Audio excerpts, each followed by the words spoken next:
अस्सलाम वालेकुम, क्या हाल चाल दोस्तों। मेरा नाम अली है। टेक बोलचाल की नई और फ्रेश एपिसोड में हम आपको वेलकम कहते हैं। भाई पहले कुछ ऐसा खबर आई थी कि भी गवर्नमेंट जो है ना वो किसी भी घर को जब्त कर सकती है अगर किसी टेलीकॉम कंपनी को पता लगा ना कि यहाँ टावर लगा सकते हो, तो उसको चेंज कर दिया है। उसके बारे में अपडेट दूंगा, लेकिन साथ ही साथ S27 अल्ट्रा की शेप सामने आ गई है। क्या कुछ आएगा, शक्ल कितनी चेंज की है वो भी मैं आपको बताऊंगा। But Redmi note 17 series globally launch हो गई और एक बड़ा चेंज आ गया जिसके बारे में मैं पहले भी आपको बता रहा था। एक तो हार्डवेयर का भी चेंज है और कुछ आपको कैमरा सेटअप में भी चेंज देखने को मिलेगा, तो ये भी बात करने वाले हैं। लेकिन वीवो के अंदर अब प्रो मैक्स सीरीज आने वाली है और ओप्पो भी अपना कोई प्रो मैक्स करके मॉडल लाने वाला है। तो सभी कुछ आज की स्टैक बोलचाल में कवर करेंगे। वीडियो अच्छी लगी है तो लाइक, शेयर एंड सब्सक्राइब, ये तीन काम आपने करने हैं। बाकी तीन खबरें कौन सी अच्छी लगी हैं ये भी आपने मुझे कमेंट सेक्शन में बताना है। अब मैं आपको ज्यादा बोर नहीं करता, वीडियो शुरू करते हैं।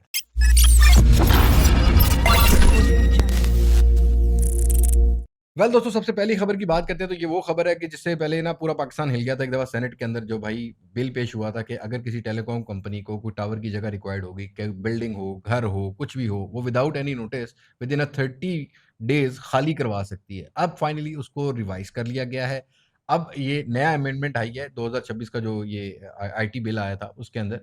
अब इसके अंदर ये है कि वो नेगोशिएशन करनी पड़ेगी और ऐसा नहीं होगा कि किसी भी प्रॉपर्टी पर जाके विद इन 30 डेज कब्जा कर लिया जाए। इससे एक चीज़ तो बेहतर होगी कि ये पॉलिसी के अंदर जो अब फोकस किया गया है वो ज़्यादा टेलीकॉम इंफ्रास्ट्रक्चर की डेवलपमेंट और रेगुलेशंस को और क्लियर बनाना होगा। स्पेशली प्राइवेट प्रॉपर्टी एक्सेस और कंपनसेशन के रूल्स पर भी काम अब गवर्नमेंट कर रही है। तो फाइनली अब वो टेंशन नहीं होने वाली। मतलब अगर आपने अभी घर बार बनाना है ना, वो बना लो। अब आपसे कोई भी ऐसे आके 30 डेज में छीने वाला नहीं। बहुत कंट्रोवर्शियल टॉपिक था ये। पहले अपनी अगली टेक बोलचाल की बात करते हैं। जो मोबाइल फोन हम लोग यूज करते हैं और इनके अंदर जो सिमें डालते हैं ना भाई, इनके बारे में खबर ये आ रही थी कि ये ना 10-20% जब मर्जी काट लेते हैं। तो पीटीए ने इस चीज को फिलहाल रिजेक्ट कर दिया, इस रिपोर्ट को। दो कुछ ऑपरेटर्स एडमिट भी करते हैं कि भाई एक साल में 20% महंगाई हुई है, लेकिन यहाँ पर पीटीए को क्लैरिफाई किया है कि ऑपरेटर्स ने हर मंथ 10 से 20% इंक्रीज नहीं कर रहे।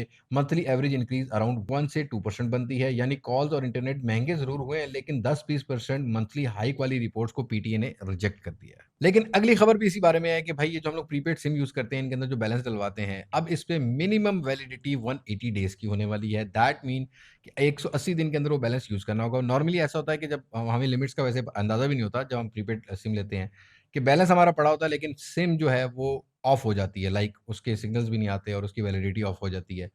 तो उसके अंदर जब दोबारा बैलेंस डालते हैं तो प्रीवियस बैलेंस नहीं आएगा। तो पीटीए ने एक रेगुलेशन सिस्टम डाला है जिसके ऊपर अगर मिनिमम एक 180 डेज के अंदर अगर आपने बैलेंस डाल लिया है या इसके बाद भी डाल लिया, तो जो प्रीवियस बैलेंस है वो एक्सपायर नहीं होगा, वो ऐड ऑन हो जाएगा अगले बैलेंस के अंदर। तो इस तरह की रेगुलेशंस भी अब चल रही हैं मोबाइल नेटवर्क्स को लेकर। तो फाइनली भाई 2027 के अंदर एंड्रॉयड वर्जन लाइटर हो जाएगा कंपैरेटिवली जो अब हम लोग एंड्रॉयड फोन यूज कर रहे हैं, क्योंकि अभी फिलहाल कोई ऐसे रूल्स और रेगुलेशंस एंड्रॉयड ने उस तरीके से स्ट्रिक्ट नहीं किए थे, जिसकी वजह से एंड्रॉयड फ़ोन्स के अंदर हमें थोड़ी लैगी परफॉर्मेंस देखने को मिल रही थी। लेकिन 2027 के अंदर एंड्रॉयड वाले ये कहते हैं कि हमें ऐप्स को लिमिट करना पड़ेगा। सिंपल वर्ड में, ऐप बैकग्राउंड में बैठकर आपके फ़ोन की रैम को अननेसेसरीली जो है ना वो यूज़ करती रहती है, जिसकी वजह से परफॉर्मेंस इतनी बेटर देखने को नहीं मिलती है। बट एंड्रॉयड अब क्या करने जा रहा है कि यहाँ पर डायनामिक मेमोरी यूज़ करेगा और बिटमैप मेमोरी यूज़ करने वाला है, जो कि मॉनिटर करेगी कि कौन सी एप्लीकेशन जो है ना वो एक्स्ट्रा रैम ले रही है। और लिमिट्स भी जो होंगी ना वो फ़ोन की रैम के हिसाब से होने वाली हैं। जैसा कि अगर हम 4 जीबी वाला रैम लेते हैं तो उसमें अराउंड 2 जीबी तक की एक्सेस दी जाएगी, 6 जीबी में 4.2 जीबी तक की एक्सेस होने वाली है।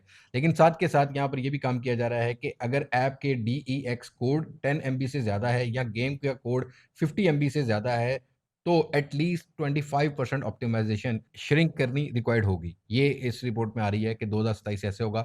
और जो एंड्रॉयड 17 है, इसके अंदर मेमोरी लिमिटर भी आ रहा है, जो मॉनिटर करेगा ऐप कितनी मेमोरी यूज करती है। अगर ऐप लिमिट क्रॉस करेगी, एंड्रॉयड उसको थ्रॉटल, मेमोरी रिक्लेम या एक्सट्रीम केस में टर्मिनेट भी कर सकता है। और एक और इंटरेस्टिंग फीचर एंड्रॉयड 17 में आ रहा है कि अगर कोई एप्लीकेशन पर आप डाटा ट्रांसफर करते हो तो आपको zero tap sign in registration देखने को मिलेगी।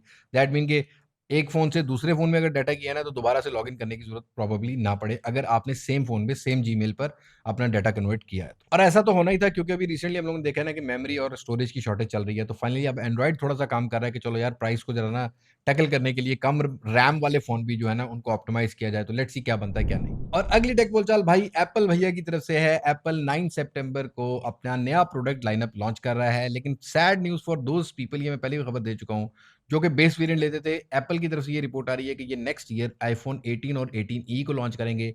But in this year they are going to launch iPhone 18 pro, pro max, नया चिपसेट, बड़ी बैटरी, बट डिज़ाइन वही 17 प्रो मैक्स का विद न्यू कलर आपको देखने को मिल सकता है। और इसके साथ-साथ एप्पल वॉच अल्ट्रा भी लॉन्च की जा रही है। तो पाकिस्तान में अवेलेबिलिटी भी बताई जा रही है कि 25 सितंबर से लेके 5 अक्टूबर तक पाकिस्तान के अंदर भी इनकी प्रॉपर ऑफिशियली लॉन्चिंग हो सकती है, क्योंकि लास्ट ईयर का अगर एक्सपीरियंस की बात करते हैं तो ग्लोबल लॉन्च वैसे 9 को ही होती है, अवेलेबिलिटी 18 से 20 सितंबर को होती है, बट पाकिस्तान के अंदर 1 डेढ़ महीना लेट अवेलेबल होते थे, तो ब्लैक मार्केट ज़्यादा बिक्री होती थी।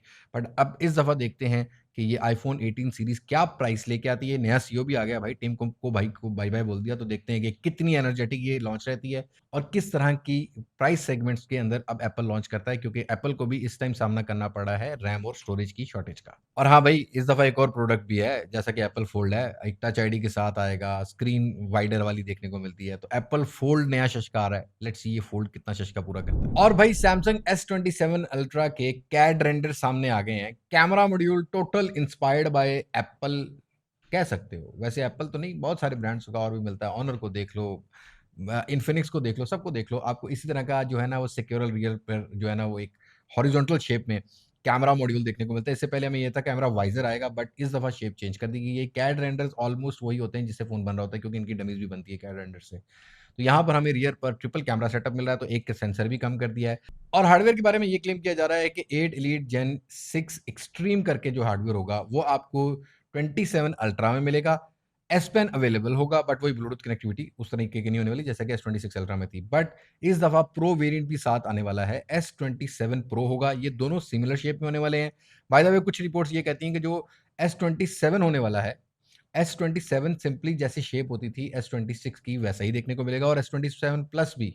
और इन दोनों के अंदर एक्जीनोस का 2700 हार्डवेयर जो कि 2 nm फैब्रिकेशन पर बना हुआ है, ये वो हार्डवेयर देखने को मिलेगा। और जो प्रो और अल्ट्रा होने वाले हैं, इनके अंदर ये स्नैपड्रैगन 8 एलीट जेन 6 जो एक्सट्रीम वाला हार्डवेयर है ना, मतलब ये पहले भी था कि इनको जो है ना वो डिज़ाइन ही गैलेक्सी के लिए किया जाता है, तो ये एक्सट्रीम नाम दे दिया, नाम मिलेगा आपको। बाय द वे डिज़ाइन जो है ना वो बिल्कुल मुझे लगता है कि ये सैमसंग का सैमसंग एस सैमसंग एप्पल का मतलब मैं कन्फ्यूज़ हो गया हूँ इसको क्या डिज़ाइन में बोलूँ। सैमसंग का आईफ़ोन 27 अल्ट्रा ये होने वाला है। तो लेट्स सी क्या बनता है क्या नहीं, और दिसंबर में लॉन्च हो रहा है। और दोस्तों S26 FE officially global market में लॉन्च हो गया है। स्टार्टिंग प्राइस 8 जीबी 128 जीबी की $700 रखी गई है। अगर आप उसको पाकिस्तानी पैसों में कन्वर्ट करते हो तो बेस वेरिएंट 8 से 128 का जो स्टार्ट होगा वो अराउंड 200 के 2 लाख रुपए से स्टार्ट होने वाला है। कुछ रीजन्स के अंदर 8 256 और 512 भी लॉन्च किए हैं। अब पाकिस्तान में देखते हैं कौन से वेरिएंट आएँगे, नहीं आएँगे, आता है कि नहीं आता। बाकी वही स्पेसिफिकेशन जो कि हमने पहले बताई थी, 1080p AMOLED display, Exynos 2500, rear पर वो एक टेलीफोटो लेंस छोटा 10 मेगापिक्सल का। बाकी आपको मेन सेंसर भी देखने को मिलता है 50 मेगापिक्सल का, 5000 एमएच की बैटरी के साथ आता है, और आपको जो है ना फास्ट चार्जिंग भी देखने को मिलेगी। तो लेट्स सी पाकिस्तान के अंदर विद इन 10 टू 15 डेज़ ये लॉन्च हो रहा है, और देखते हैं कि पाकिस्तान में सैमसंग क्या प्राइस सेगमेंट रखता है। After A57 I am damn sure कि ये ₹2.5 लाख में 8 256 दे देंगे आपको।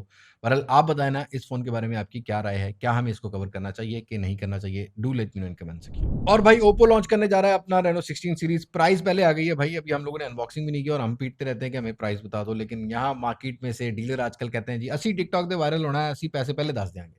तो प्राइस सामने आई है। रेनो 16 की जो है ना वो ₹2 लाख रिटेल प्राइस रखी गई है, और 16F की जो है वो ₹1.5 लाख रखी गई है। इंप्रूवमेंट ये है कि 16F के अंदर टेलीफोटो लेंस मिल रहा है, बट डायमेंसिटी 7300 एनर्जी वाला हार्डवेयर है। एक्सपीरियंस कल हम अनबॉक्सिंग कर रहे होंगे 16F, वो आपको मैं ज़रूर मिल जाएगी, आपको अंदाज़ा हो जाएगा। और 16 जो है ना वो 30th को हम लोग अनबॉक्सिंग करेंगे, तो वो आपने मिस नहीं करनी है। बट ओप्पो ग्लोबल से भी खबर आ रही है कि ओप्पो का जो फाइंड X 10 सीरीज़ आ रही है, उसमें एक प्रो मैक्स करके या मैक्स करके भी मॉडल हो सकता है। मतलब अब चाइनीज़ जो ब्रांड है ना, वो अल्ट्रा को बाय-बाय कह रहे हैं और मैक्स वेरिएंट्स को लेके आ रहे हैं। पहले तो लॉन्च हो रहा है कहीं न कहीं अक्टूबर के राउंड अबाउट फाइंड X10 और 10 प्रो, और उसके बाद मैक्स होगा। और मैक्स के अंदर डिजिटल चैट स्टेशन ये क्लेम करते हैं कि इस दफ़ा रियर पर ट्रिपल 200 मेगापिक्सल का, मतलब 600 मेगापिक्सल के रियर पर ना 3 सेंसर मिलेंगे। 200 मेगापिक्सल का मेन सेंसर, 200 मेगापिक्सल की टेलीफोटो, 9X अल्ट्रा की बात करते हैं ना, फाइंड X9 अल्ट्रा की, उसमें 200 मेगापिक्सल का टेलीफोटो और 200 मेगापिक्सल मेन सेंसर है।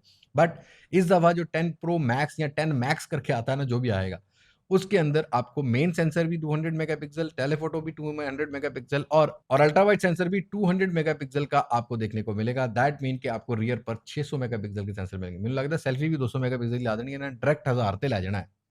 लेट्स सी क्या बनता है क्या नहीं। लेकिन सिर्फ मेगापिक्सल नहीं बढ़ा रहा ओप्पो, ओप्पो इस दफा ना कुछ गेम ही अलग कर रहा है। मतलब ओप्पो की ना एक सीरीज सामने आ रही है, ये ओप्पो की ए सीरीज के फोन है। A7 प्रो भी हो सकता है, इसमें प्रो मैक्स भी हो सकता है।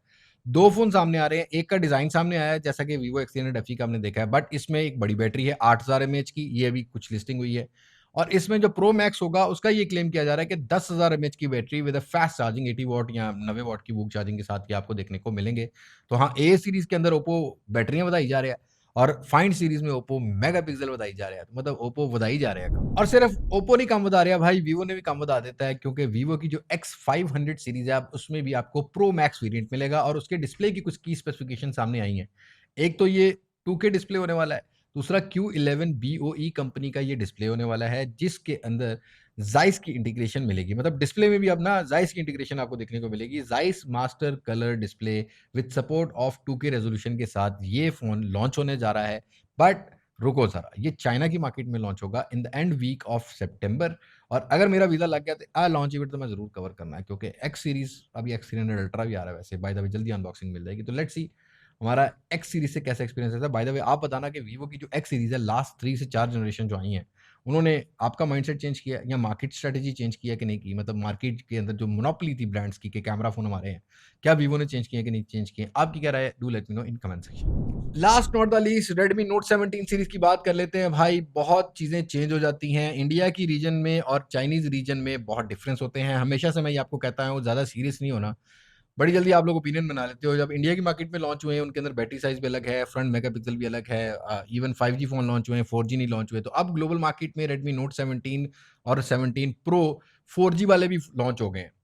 और दोनों के अंदर डिफरेंसेस ये है कि भाई 4G के अंदर स्नैपड्रैगन 6S Gen 4 वाले हार्डवेयर लगाए गए हैं। जो 5G वाले वेरिएंट है वही 4 Gen 4 और आपको जो है ना 6 Gen 4 वाला हार्डवेयर देखने को मिलता है। बहरहाल बैटरी साइज में भी चेंज है। रेडमी नोट 17 के अंदर 7700 mAh की बैटरी और 45 वॉट की फास्ट चार्जिंग है। स्टार्टिंग प्राइस इसमें 8 GB 128 GB, मतलब वो 2021 वाला दौर वापस आ रहा है, 8 128 वाला। 8 GB 128 GB की $250 स्टार्टिंग प्राइस है। दैट मीन कि अगर 4G वाला वेरिएंट पाकिस्तान में आता है, मुझे लगता है कि यही आएगा, अभी तक कंफर्म नहीं है, बहरहाल देखते हैं। तो 60,000 से 70,000 रुपया प्राइस होने वाली है। लेकिन अगर 5G वेरिएंट आता है तो 90,000 रुपये प्राइस होगी 8 128 की, और 8 256 $50 महंगा है, तो दैट मीन के 10 15,000 रुपये आपको और डालना पड़ेगा। और ऐसे ही प्रो जो वेरिएंट है उसके अंदर बैटरी 83 समथिंग mAh की आपको देखने को मिलेगी, फास्ट चार्जिंग 67 वॉट की है। बट उसके अंदर भी ये स्नैपड्रैगन 6S Gen 4 वाला हार्डवेयर 4G वाला मिलेगा। मतलब इस दफ़ा 5G और 4G दोनों दोबारा से लॉन्च किए हैं। और पाकिस्तान के अंदर जो प्रीवियस रोड मैप देखें हम लोग, क्योंकि अभी भी 5G उतनी एक्सपेक्टेशंस में नहीं है। रेडमी ने अभी इस साल के शुरू में भी रेडमी नोट 15 और 15 प्रो को 4G वेरिएंट को लॉन्च किया था, और दो उनके अंदर आपको मीडियाटेक के हार्डवेयर मिल रहे थे।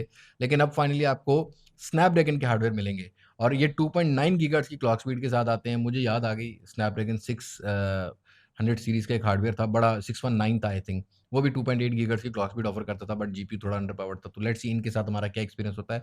बड़ी बैटरी, बड़ी डिस्प्ले लेके आ रहे हैं। कैमरा में चेंज ये है कि जो चाइनीज रीजन और इंडियन रीजन के फ्रंट कैमरा थे वो 8 मेगापिक्सल के थे, इनमें आपको 16 मेगापिक्सल का कैमरा सेंसर देखने को मिलेंगे। तो दीज आर द थिंग्स या दीज आर द स्पेसिफिकेशन जो कि रेडमी नोट 17 सीरीज के दो वेरिएंट्स के अंदर ग्लोबली चेंज किए गए हैं। तो अभी पाकिस्तान में ये मिड ऑफ सितंबर में कहीं ना कहीं लॉन्च हो रहे होंगे। देखना ये है कि 5G वेरिएंट आते हैं या 4G वेरिएंट आते हैं। आप बताइएगा कमेंट सेक्शन में कि ये रेडमी नोट 17 सीरीज के लिए आर यू एक्साइटेड और नॉट। वैसे तो रहने दियो इस गल नूं कि तुसीं ज़रा सीरियस ना होना, वैसे शुगर मेला ही ला लेना कमेंट सेक्शन 'ਚ। बस आज की वीडियो में इतना ही, मुलाकात होगी नई वीडियो में किसी नई अनबॉक्सिंग, किसी नई रिव्यू, किसी नए कंपैरिजन के साथ। तब तक मुझे दें इजाज़त। मैं हूँ लियाबास मास्टर से, पाकिस्तान पाइंदाबाद। अल्लाह हाफ़िज़।